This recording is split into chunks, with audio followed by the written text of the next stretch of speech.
Hello. So, I am sporting my UMass sweatshirt today. It's a cold and dreary day, so it's a good day for a sweatshirt. It's a bit blinding. I'm sorry about that. Since it is a bit of a dreary day, it seemed a good day to read The Snowy Day. So if you haven't heard, this book was the most checked out book in the New York Public Library system of all the picture books. And the thinking was that it probably would have been beaten by Goodnight Moon, except the person in charge of the children's book room at the New York Public Library for many years refused to buy Goodnight Moon. But it's even better because this is just as good a book.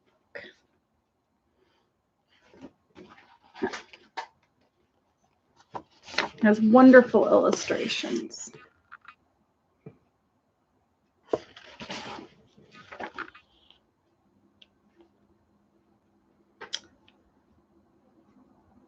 The Snowy Day.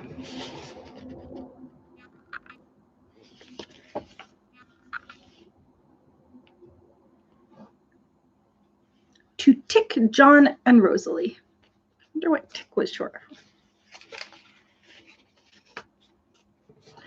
One winter morning, Peter woke up and looked out the window. Snow had fallen during the night. It covered everything as far as he could see.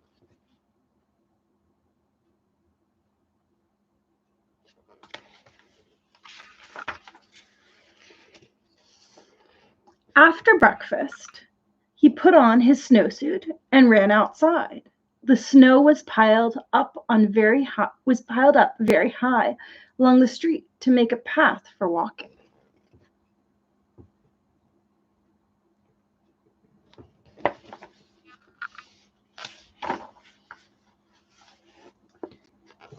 He dragged his feet slowly to make tracks, and he found something sticking out of the snow that made a new track.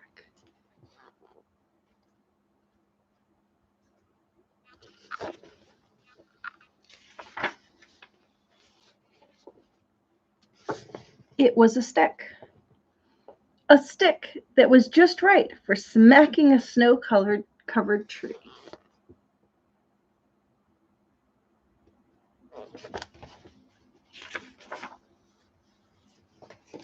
Down fell the snow, plop, on top of Peter's head.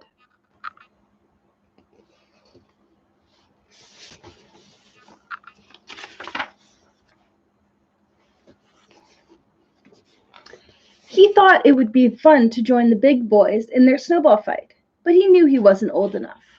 Not yet.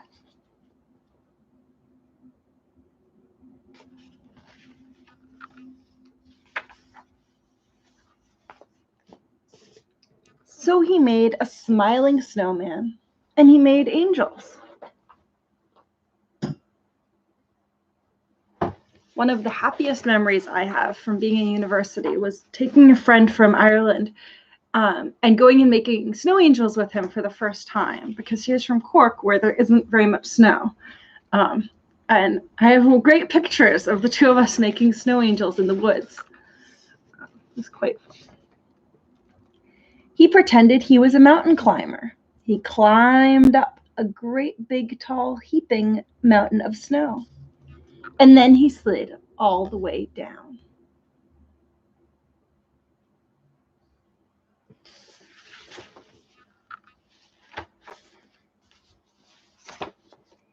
He picked up a handful of snow and another, and still another.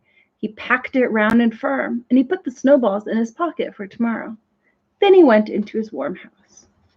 He told his mother all about his adventures while she took off his wet socks.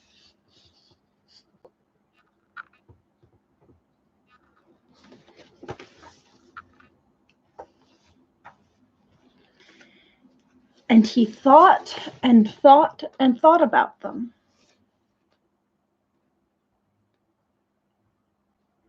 Looks like a cozy bath.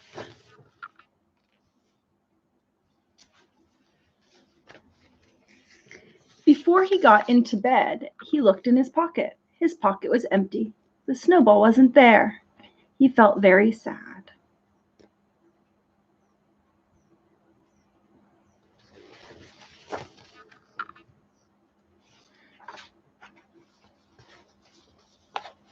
And while he slept, he dreamed that the sun had melted all the snow away. And when he woke up, his dream was gone. The snow was still everywhere. New snow was falling.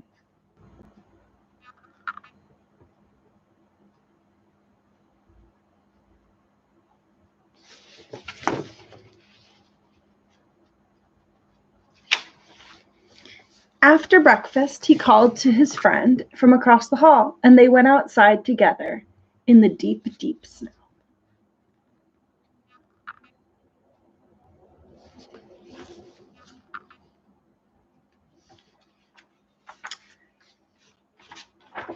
The end.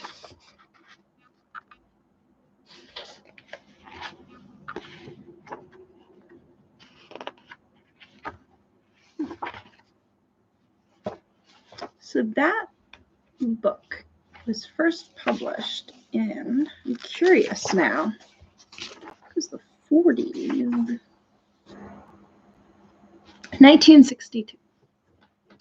All right. Let me just do a chapter, at least, of Phantom Tollbooth.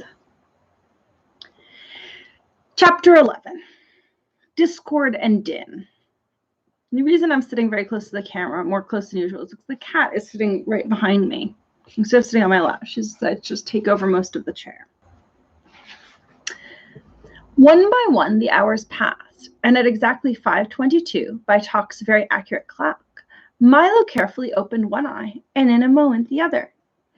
Everything was still purple, dark blue, and black, yet scarcely a minute remained to the long, quiet night. He stretched lazily, rubbed his eyelids and scratched his head, shivered once as a greeting to the early morning mist. I must make chroma for sunrise, he said softly. Then he suddenly wondered what it would be like to lead the orchestra to color the whole world himself. The idea whirled around his thoughts until he quickly decided that it couldn't be that very difficult, and since they probably all knew what to do by themselves anyway, and since it did seem a shame to wake anyone so early, and since it might be his only chance to try, and since the musicians were already poised and ready, he would, but just for a little while.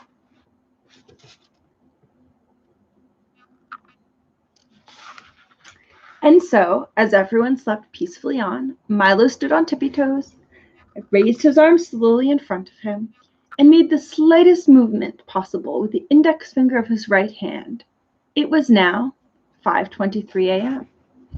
As if understanding his signal perfectly, a single piccolo played a single note, and off in the east a solitary shaft of cool lemon light flickered across the sky.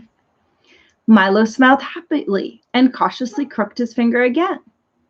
This time, 2 more piccolos and a flute joined in, and 3 more rays of light danced into view. Then with both hands, he made a deep circular sweep in the air and watched with delight as the musicians began to play at once. The cellos made the hills grow red, and the leaves and grass were tipped with a soft pale green as the violins began their song. Only the bass fiddles rested as the entire orchestra washed the forest in color. Milo was overjoyed because they were all playing for him, just the way they should. Won't Chroma be surprised, he thought, signaling the musicians to stop. I'll wake him now. But instead of stopping, they continued to play even louder than before, each color more brilliant than he thought possible. Milo shielded his eyes with one hand and waved the other desperately, but the colors continued to grow brighter and brighter and brighter until even more curious thing began to happen. As Milo frantically conducted, the sky changed slowly from blue to tan and then to a rich magenta red. Flurries of green light snow began to fall, and the leaves on the trees and bushes turned a vivid orange. All the flowers suddenly appeared black, the gray rocks became a lovely chartreuse, and even peacefully sleeping Talk changed from brown to a magnificent ultramarine. Nothing was the color it should have been, and yet the more I tried to straighten things out, the worse it became. I wish I hadn't started, he thought unhappily, as a pale blue blackbird flew by. There doesn't seem to be any way to stop them. He tried very hard to do everything just the way Chroma had done, but nothing worked. The musicians played on, faster and faster. A purple sun raced quickly across the sky. In less than a minute, it had set once more in the west, and then, without any pause, had risen again in the east. The sky was now quite yellow, and the grass a charming shade of lavender. 7 times the sun rose, and almost as quickly disappeared as the colors kept changing. In a few minutes, a whole week had gone by. At last, the exhausted Milo, afraid to call for help and on the verge of tears, dropped his hands to his sides. The orchestra stopped, the colors disappeared, and once again it was night. The time was 5:27 a.m. "Wake up, everybody! Time for sunrise!" he shouted with relief and quickly jumped from the music stand. "What a marvelous rest," said Chroma, striding to the podium. "I feel like I've slept for a week. My, I see we're a little late this morning. I'll have to cut my lunch hour short by 4 minutes."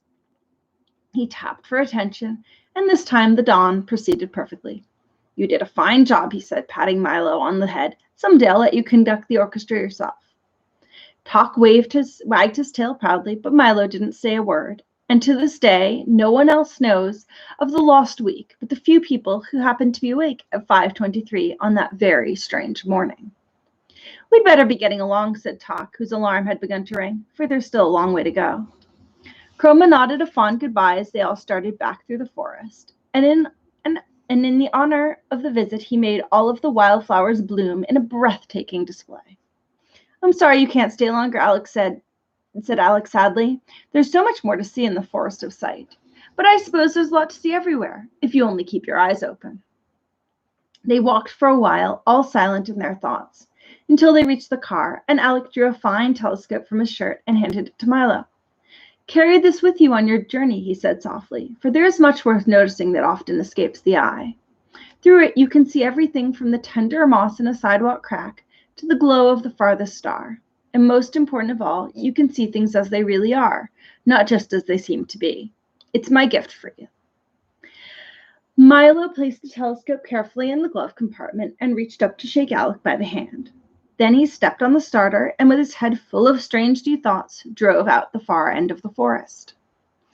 The easy rolling countryside now stretched before them in a series of dips and rises that leaped up one side of each crest and slid gently down the other in a way that made stomachs laugh and faces frown.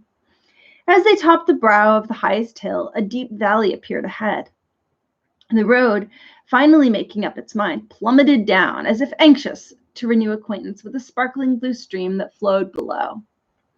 When they reached the floor of the valley, the wind grew stronger as it funneled through the rocks, and directly ahead, a bright-colored speck grew larger and larger. "It looks like a wagon," cried Milo excitedly. "It is a wagon, a carnival wagon," seconded Talk. That's exactly what it was.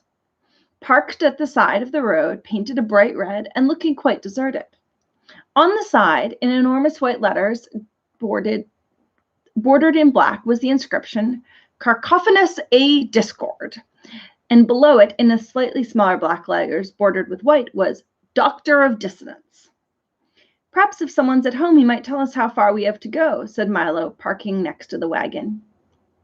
He tiptoed timidly up the 3 wooden steps to the door, tapped lightly, leaped back in fright.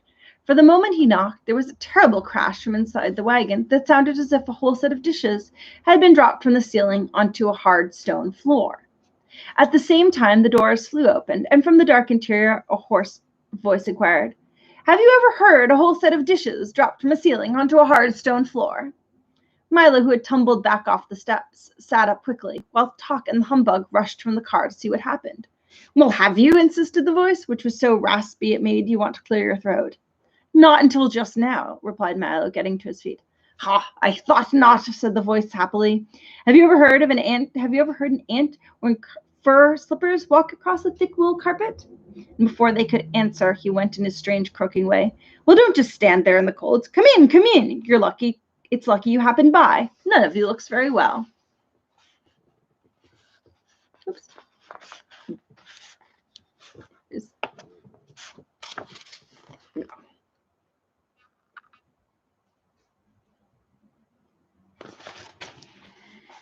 The faint glow of a ceiling lamp dimly illuminated the wagon as they cautiously stepped inside.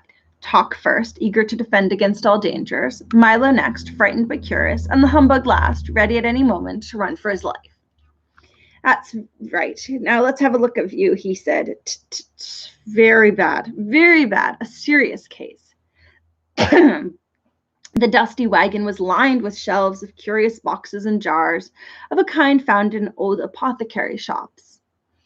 It looked as though it hadn't been swept out in years. Bits and pieces of equipment lay strewn all over the floor, and at the rear was a heavy wooden table covered with books, bottles, and bric-a-brac. Have you ever heard a blindfolded octopus unwrap a cellophane-covered bathtub? He inquired again, as the air filled with a loud, crinkling, snapping sound. Sitting at the table, busily mixing and measuring, was a man who had invited them in. He was wearing a long white coat with a stethoscope around his neck and a small round mirror attached to his forehead. And the only real noticeable thing about him were his tiny mustache and his enormous ears, each of which was fully as large as his head. "Are you a doctor?" asked Milo, trying to feel as well as possible. "I am Cacophonous A. Discord, Doctor of Dissonance," roared the man. And as he spoke, several small explosions and a grinding crash were heard. There's another picture of him. "What does the A stand for?" stammered the nervous bug, too frightened to move. "As loud as possible," bellowed the doctor, and 2 screeches and a bump accompanied his response. "Now step a little closer and stick out your tongues." "Just as I suspected," he continued, opening a large dusty book and thumbing through the pages. "You're suffering from a severe lack of noise." He began to jump around the wagons, snatching bottles from the shelves until he had a large assortment in various colors and sizes collected at one end of the table. They were neatly labeled: loud cries, soft cries, bangs, bongs, smashes, clashes, swishes, whooshes, snaps, crackles, whistles and gongs, squeaks, squawks, and miscellaneous uproar. After pouring a little of each into a large glass beaker, he stirred the mixture thoroughly with a wooden spoon, watched intently as it smoked and steamed and bubbled and boiled. "Be ready in a minute," he explained, rubbing his hands. Milo had never seen such an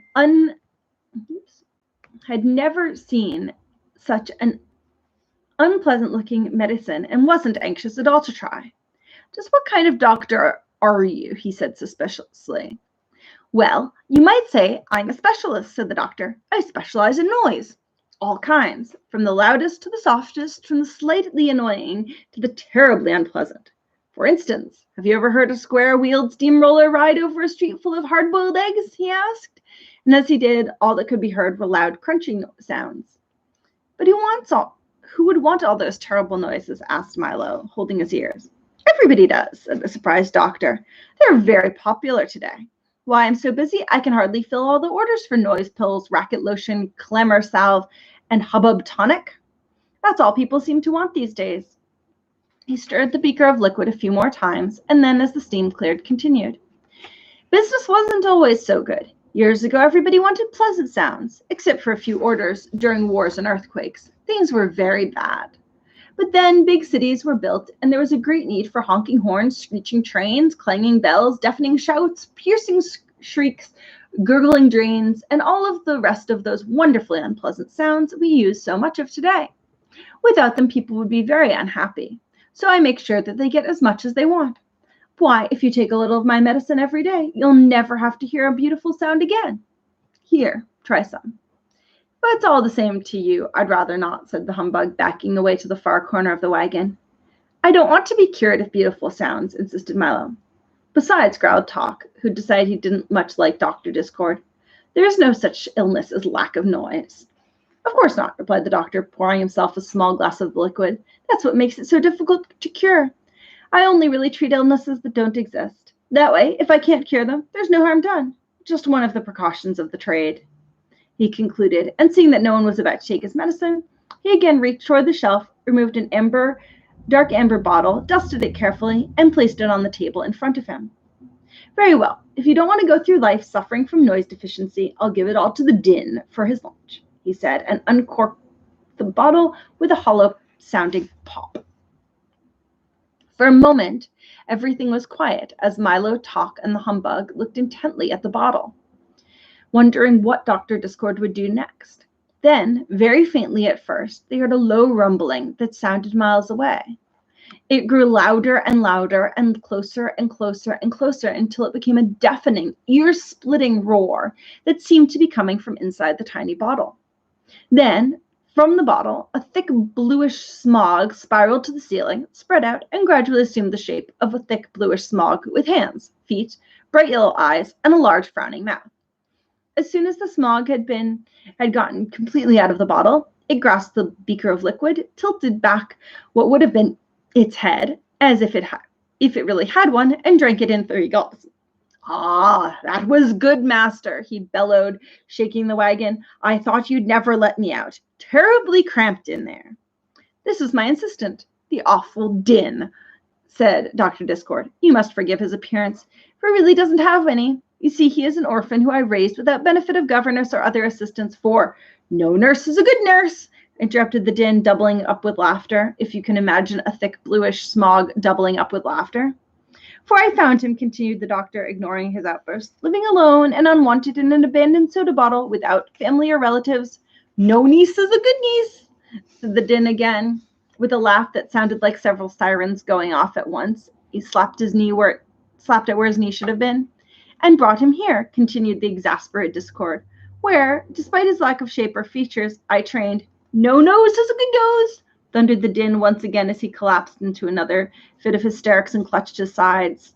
"I trained him as my assistant in the business of concocting and dispensing noises," finished the doctor, mopping his brow with a handkerchief. "No noise is good noise," exclaimed Humbug, happily trying to catch the spirit of things. "That's not funny at all," sobbed the din, who went into a corner and sulked. There's the din.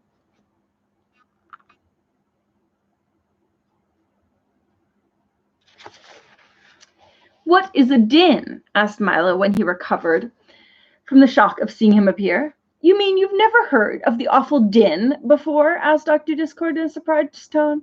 "Why, I thought everyone had. When you're playing in your room and making a great amount of noise, what do they tell you to stop?" "That awful din," admitted Milo. "When the neighbors are playing their radio too loud at night, what do you wish they'd turn down?" "The awful din," answered Talk.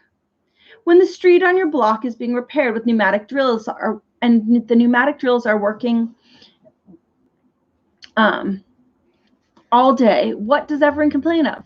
"The awful row," volunteered the Humbug brightly. "The awful row," cried the anguished din. "He was my grandfather. He perished in the great silence epidemic of 1712. Milo felt so sorry for the unhappy din that he gave him his handkerchief, which was immediately covered in bluish, smoggy tears. "Thank you," groaned the din. "That's very kind. But I certainly can't understand why you don't like noise. Why, I heard an explosion last week, and it was so lovely I cried for 2 days." The very thought of it upset him so much that he began to sob all over again in a way that sounded almost exactly like a handful of fingernails being scratched across a mile-long blackboard. He buried his head in the doctor's lap. "He's very sensitive, isn't he?" said Milo, trying to comfort the emotional din. "It's true," agreed Dr. Discord, "but he's right, you know, for noise is the most valuable thing in the world." "King Azaz says words are," said Milo. "Nonsense," the doctor roared. "Why, when a baby wants food, how does he ask?" "He screamed," answered the din, looking up happily. "When an automobile wants gas, it chokes," he shouted again, jumping for joy. "When a river wants water, what does it do? It creaks," bellowed the din as he collapsed into a fit of uncontrollable laughter. "And what happens when a new day begins? It breaks," he gasped joyfully from the floor, a look of utter bliss covering his face. "You see how simple it is," the doctor said to Milo, who didn't see it all. And turning to the tear-stained, smiling din, he remarked, "Isn't it time for you to go?" "Where to?" asked Milo. "Perhaps we're going the same way." "I think not," said the din replied, picking up an armful of empty sacks from the table. "For I'm going on my noise collection rounds. You see, once a day I travel through the kingdom and collect all the wonderfully horrible and beautifully unpleasant noises that have been made, pack them into my sacks, and bring them back here for the doctor to make his medicines from." "And a good job he does," said Dr. Discord, pounding his fist on the table. "Wherever the noise is, that's where you'll find me," said Din with an appreciative smile. "And I must hurry along, for I've understood that today there's to be a screech, several loud crashes, and a pit bit of pandemonium. Which direction are you going? Asked the doctor, mixing another brew. To Digitopolis, replied Milo. How unfortunate, he said as Din shuffled towards the door. How very unfortunate. Then you must pass through the Valley of Sound. Is that bad? Asked the perpetually worried humbug.